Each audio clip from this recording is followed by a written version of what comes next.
everybody, and welcome to another episode of Landscape Marketing Secrets, now brought to you on YouTube as well as online. So I'm welcoming back our customer service manager, Sandy Cohen. Hi, Sandy. Hey. Hi, Thanks Laura. for being here. And today the topic is the secret to having a customer service manager. How amazing. So Sandy fits that bill.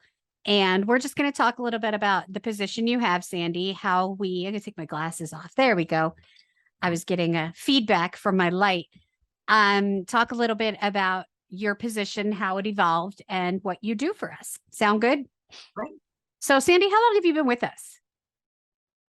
Probably about 4 years. That's what I thought. Yeah, it's about 4 years. So, I mean, you've certainly grown in this position, and you started, I think your official title was office manager. Office manager, very part-time. And then, yes, it was very part-time. And then as we grew, we realized that some of the office manager stuff I was doing, but you were doing a lot of more of the customer service stuff.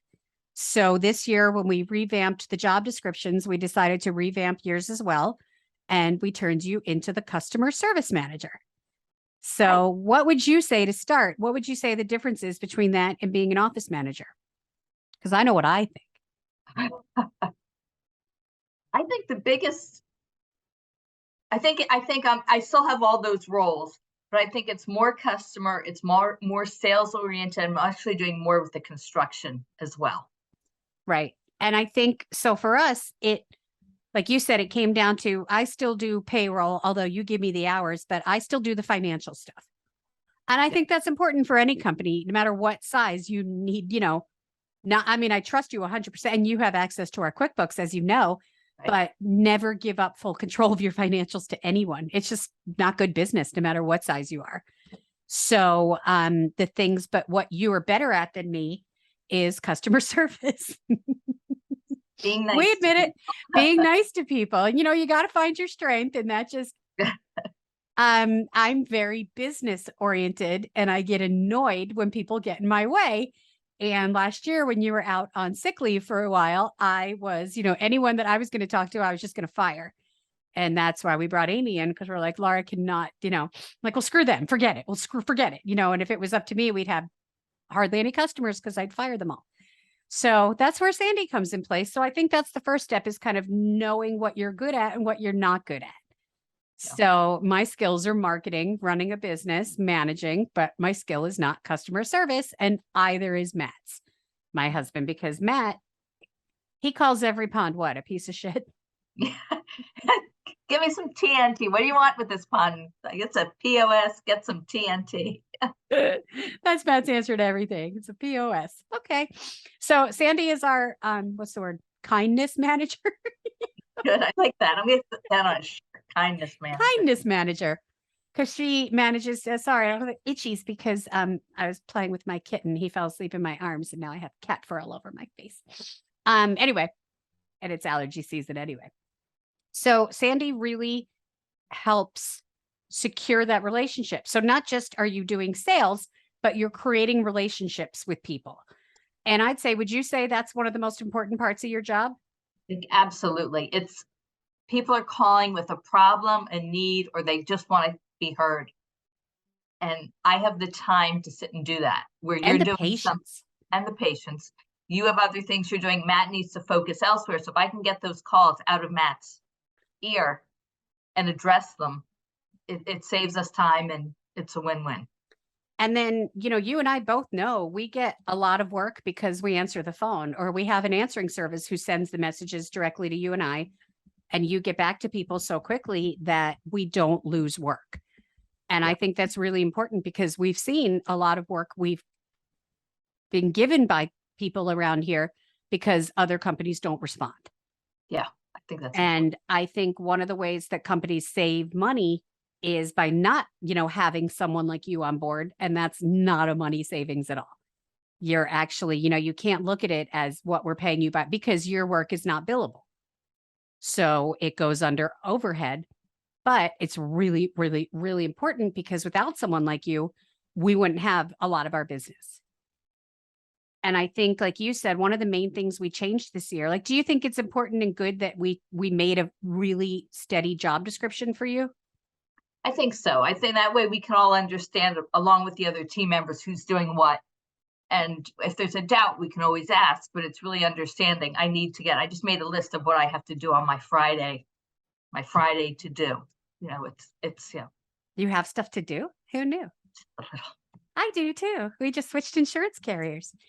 So yeah, so it's, Sandy is our right arm. I mean, you handle things, but I think it's a really interesting job title that we changed up, because office manager to me is more, in-house managing the billing and the invoices, which you do as well, but less customer facing. And it was very important to us. And as we learned your strengths, that the customer facing position was going to be the most important thing you did.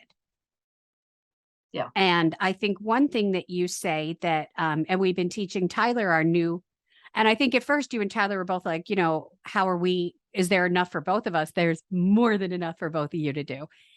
And Tyler is our maintenance manager, but he's in the field 4 days a week. So that's the other thing, is you can't have your current staff take on additional duties without taking something off them, because nobody can, have 120% of their time. Right.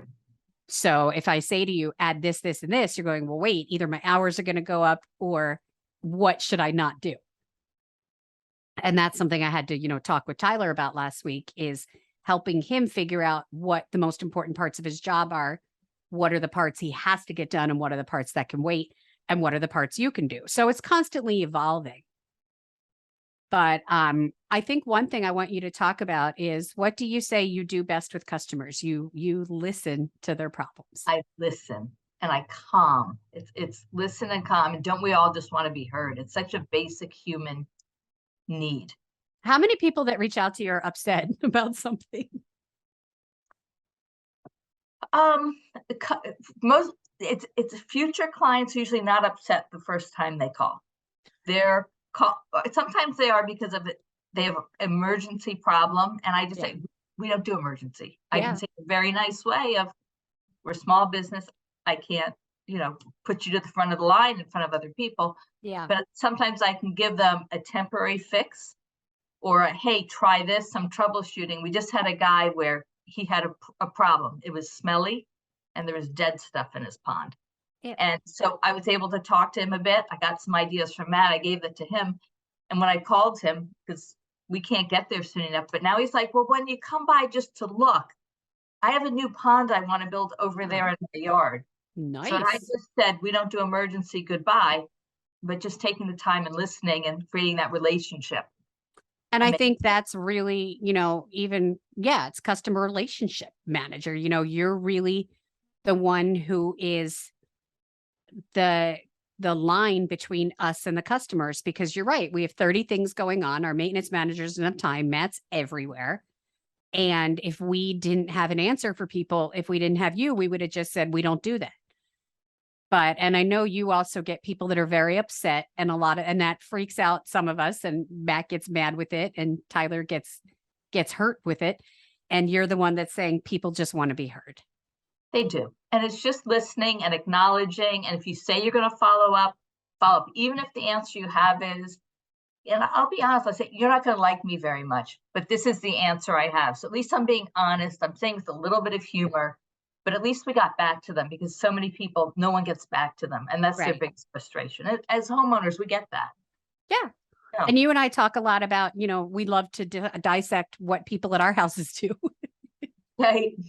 When I just posted the question in both Landscape Business Owners and the CAC page about what to do when customers find our home numbers or cell phones, and reach out. And everyone's like, oh, customers need boundaries and blah, blah, blah. But I'll tell you, I was texting my caterer last week at 9:00 on a Friday night. So it's much easier to complain about customers than when you are the customer, you want things your way. Yeah. Exactly. And to his credit, he was responding back. So I was like, that's on him. He doesn't have to answer. Yeah. But I think, that's really, would you say that's the most important thing you do, or one of them? I think it really is. It's listening, and it's being present and being immediate. Just that they have a voice to talk to address a complaint, a concern, whatever it is. And that's the most important thing. And I think that's where a lot of businesses fail or have problems is the people answering the phone who might be the head of the company, which I think is a terrible idea, especially if you're on the road. Don't answer the phone on the road. But people don't have time to give people. And I think part of the reason we're growing as much as we are and we're growing on the maintenance side is because we have you and you're giving time to people and you're giving them, like you said, you're hearing them. And a lot of people just want to be heard. Yeah. And I had a woman this week. She says, I'm going to use you guys because you're listening to me. You're taking the time to talk to me. Has it ever backfired where someone listens a lot and still doesn't hire us? Generally, there's other things going on then. And sometimes there are people we don't want to be working for. So it's also, if I get a sense that this person's going to be real trouble, I'm going to direct them in a way where they don't want to call us, not be rude or anything, but in a way where I can say, this may not be the best match, try so-and-so or pass them off to someone else. Because I try to avoid, if I know they're trouble, but why are we doing that? But what you're not doing is you're not hurting our reputation by ignoring them, by not answering them. So even if you don't think it's a good fit, you still give them the time. I give them the time and I'll say, we don't work in your area, or find a reason. Like you did my neighbor. Oh, not anymore. Yeah. We just stopped your area last week. We stopped working there. Yeah. So you kind of let them down nicely as it is. Yes. And then this year, Matt and I have a business coach, as you know, and one of the things we're working on, because it's a challenge, is being married business owners. And so we have moved you into more of a position of what I call nagging Matt. And right. I think that's really important for any marriage is when you own a business and work together, it's hard to separate. And Matt and I are both, I'm a night person and he's more of a morning person. So I think once he tried to get back to me and ask me questions like 7 a.m., I'm like, don't even talk to me. And he's like, that's how I feel at midnight. He comes up to bed. He's already been working till midnight. And I'm like, what about this? What about this? What did you bill this person? And he's like, oh my God. So by scheduling calls with you, so how do you handle it with Matt? So Matt and I have generally once a week. It'd probably be good if we did twice, but I just don't think he has the time right now. We just sit and I have a running list that he can access anytime. And we just go through the list. What's going on with this job, that job, and then incoming work. If whenever possible, I price out where I think it should be. I have the photos there and I'll show it to Matt and he'll look at it. He can say that pricing's right, or try this or try that. So we're able to get through stuff much more efficiently. Okay. And so just so everyone understands, so we ask for pictures of everything. Yes, we do ask for pictures of any project we're going to work on, or if it's an installation, we want to see the yard. We want to see the pumps. We want to see what's going on. So if something's coming in as a picture, you're going to look at it and you assess what you would price it at, and then you show it to Matt. Yep. I'll take the picture. I'll have a conversation. I'll do some intake. I'll talk to the customer, understand what they want, what their goals are, all those things. And then I'll say, hey, look, Matt, this is what I think we should charge. Are you usually correct? I'm getting pretty close. Not crazy off. Some of the stuff I don't know, but for the cleanings, I can definitely be pretty close. And we've also, put time and money into training you. Absolutely. You were in the Contractor Sales Academy, the Battleground, or whatever it's called now. You were in there for what, like 6 months? Maybe a little bit longer. Yeah. Okay. And did role plays and learned sales techniques and stuff like that. We've sent you to Aquascape Academy in Chicago. So really trying to, so I'd say, let me know if you like, I think sometimes people get confused by the person that answers all the phone calls versus the person that's managing. And some people are surprised to know we have both you and an answering service, but I think we need both. Do you agree? I think if we didn't have an answering service, I wouldn't get anything done. Because you would just be answering the phone. All I would do is, and this way, a majority of the calls, we can get them into scheduled. You can go to our answering service, can access our website to schedule calls for us. And that's a great way. And it takes a lot off my plate in terms of answering the phone. The phone still rings a lot, but I'm able to get work done otherwise. And I remember you said to me once, and you're like, why would we need an answering service? I'm like, you'll see. Yeah. I saw. And last week is a good example. We had 62 calls in 1 week. And so if you were answering the phone 62 times, which is what, like 11 times a day, that would be your day. Yeah. And in my day, I may be making 20, 30 outgoing calls. I mean, I'm that busy right now, so I wouldn't have gotten anything done. And we schedule, the way it works for us is we schedule all maintenance, or try to schedule all maintenance calls with you in the morning. And then if it's a build, Matt does it at night. Yeah. But I think people really need to understand that just by having like a part-time office person or someone answers the phone is not the same thing as having a customer service manager. Great. And you're the one that tells me about relationships. You're the one that tells me if someone whatever died, or we want to do something nice for someone. So I think, obviously most people don't have your position, and I think they should. Yeah. And I talk to the guys in the field a lot, because stuff will come across my plate. If I wasn't there, there's no way they would know. And there's stuff we can address immediately. Oh, you're going to so-and-so's house. This just happened. Or I know we have Tyler as maintenance manager, but there's some times where it's still, you're going to so-and-so's house. I know they're nearby and this person has an issue. So we can. So you're part dispatch as well. A little bit of dispatch and triage in there sometimes. Yeah, because even yesterday we had a client who reached out and was upset about the way something was left. And if that had just been us, we might have just, that person might have been put on the back burner because we kind of mentally moved on. Mm-hmm. And you're the one that says, stop, hang on, we need to make this person happy and we need to write it. Did they go back? They didn't need to. I called her on the phone and she said there was moss on the rocks. Okay. She was upset. And I explained, actually, you want moss on the rocks. I just seen Matt do a video on it, which was perfect timing.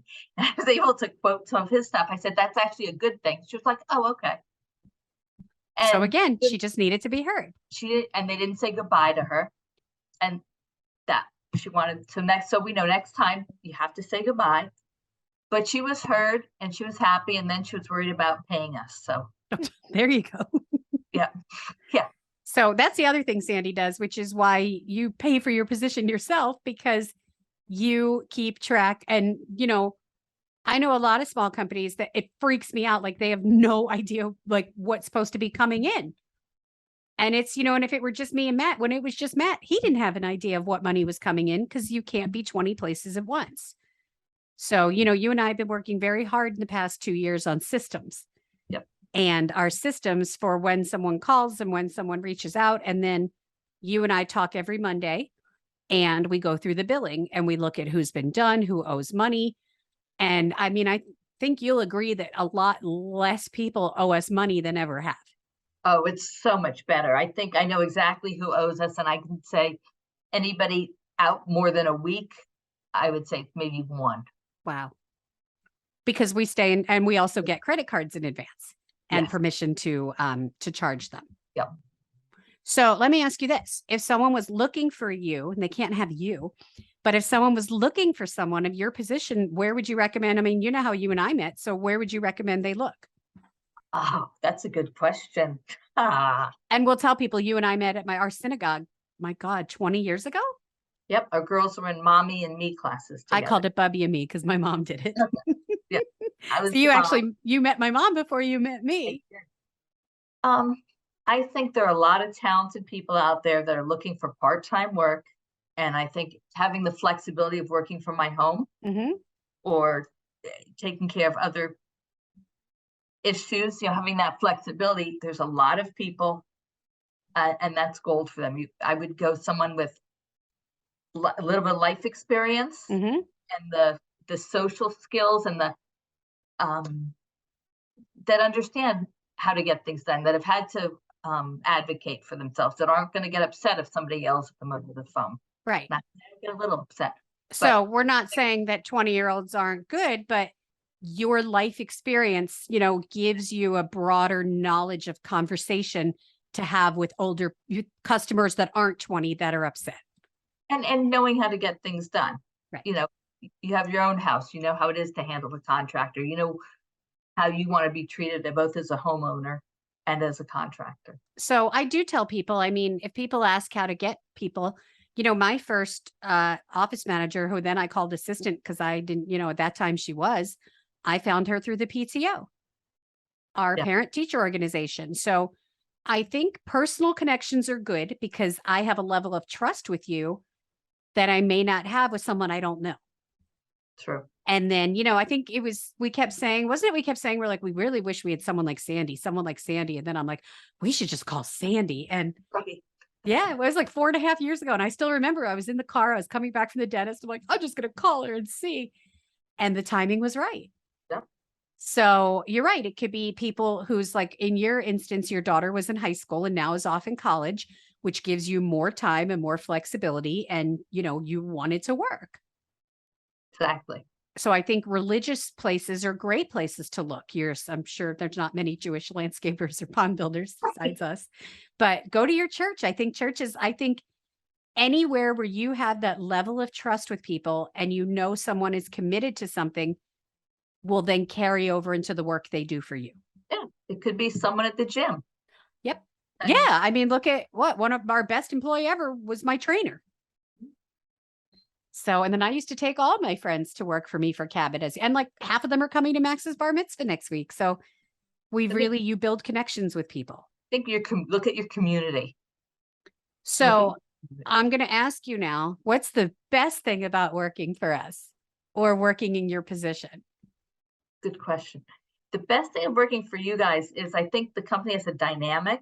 And right now I see it more so than ever where everybody's happy to be there. Yeah. Everybody wants to be there. Everyone's getting along beautifully. And I think I see a lot of growth among the employees. And so I think that's what I like to see the best. It's exciting to see. I think it's all really healthy stuff going on. And then what we also try to do for you and me in particular is look at what's going on in your life and trying to support you and reward you for what's important to you at that time. Thank you. So, even last week you had dental surgery and I sent you a Grubhub gift card for a milkshake. No, we ended up getting Indian food. It was excellent. There you go. I would have chosen the milkshake any day, but it's your gift card. So just little things like that, and so the way I want you to treat our customers is the way I treat you. So what would you say is the most challenging part of your job? I think there's times when I see something I want to get done and it's just you can't access that client, or I can't access Matt sometimes because he's in the field all day. I can't bother him in the field.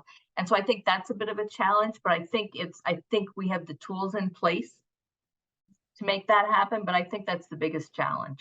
And once we learned how to create a to-do list for him, so what you actually do, which I think is brilliant, is you schedule yourself into a call with Matt. And we told our maintenance manager, if he really wants to have time to talk to Matt, schedule himself a call. Yeah. And it works out perfectly. Because then Matt has the time to deal with it. So you do a really great job of understanding where Matt is in his day and when you can support him and when he's too overwhelmed to talk to you. Because, when clients start to get, why am I not hearing back? And I explain, our guys work in water all day.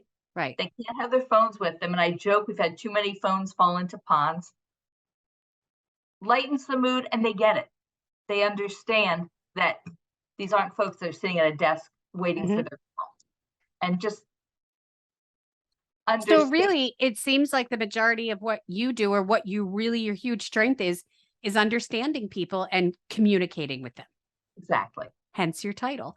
But, it's really, really important. Like you said, instead of saying, well, he's busy, then you're just going to make the person feel bad. But if you have a joke and instead you say, they're out in the field, they don't want to drop their phones in water, then the customer gets, looks at it like, oh, right, you're on my side.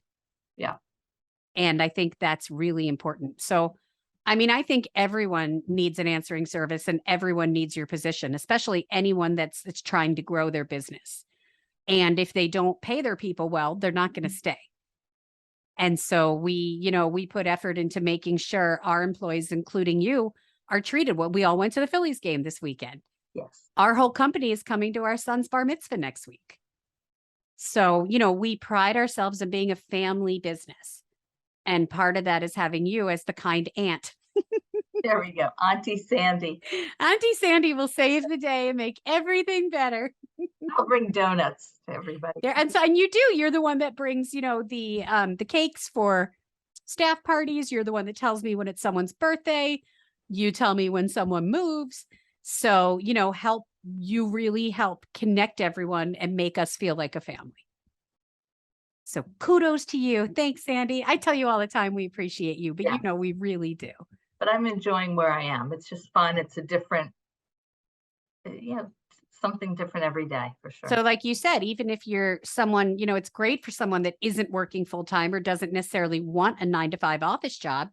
You know, when you travel, it's fine. It's great. I take the calls, you do some stuff at night. And there's always the flexibility and knowledge that we have each other's backs. And the beauty of it is, if I want to go visit my daughter, if she's away this summer, I can just work from wherever I am. It doesn't matter. And you can say, I'm not around in the morning. And I say, okay. So it's respect on both sides. And I think sometimes people hire people and they don't mean to be, but they're so overwhelmed that they just kind of take it out on their office person. And if the office person doesn't feel respected, they're not going to share that respect with others. It's true. So any final words of wisdom? No. It's all You're gonna be like, yeah, I quit. Just kidding. I'll tell you, this guy called me last week and yeah, great. No, we can't lose Sandy. But what we are doing is the other thing that our business coach has taught us, which I think is helpful to you too, is that we don't build a position around an employee. We have to create the position and then the employee fits into it. Like if there's things now that we determine that Tyler, it doesn't work, but see, it's not for Tyler's position. It's for the maintenance manager's position. Right. So if the maintenance manager doesn't have the time to do the credit cards, it becomes the customer service manager's part of your duties, but we don't just, you can never put them against a person because that doesn't help you grow. Put it against the job you want the person to do. So, well, thank you, Sandy. We appreciate you as always. Thank you. I'm very excited to be on YouTube now. I freaked Sandy out this morning because I hadn't warned her. And she's like, wait, you want me on camera? We have to do this later. I'm like, no, I get it. We got to do our hair and all that. So brand new thing, but I hope everybody's enjoying this YouTube. And as always, please like, share, and comment. You can always reach out to me and I will forward your questions to Sandy. And you can text me at 215-805-8257. Thanks, everybody, and have a great week.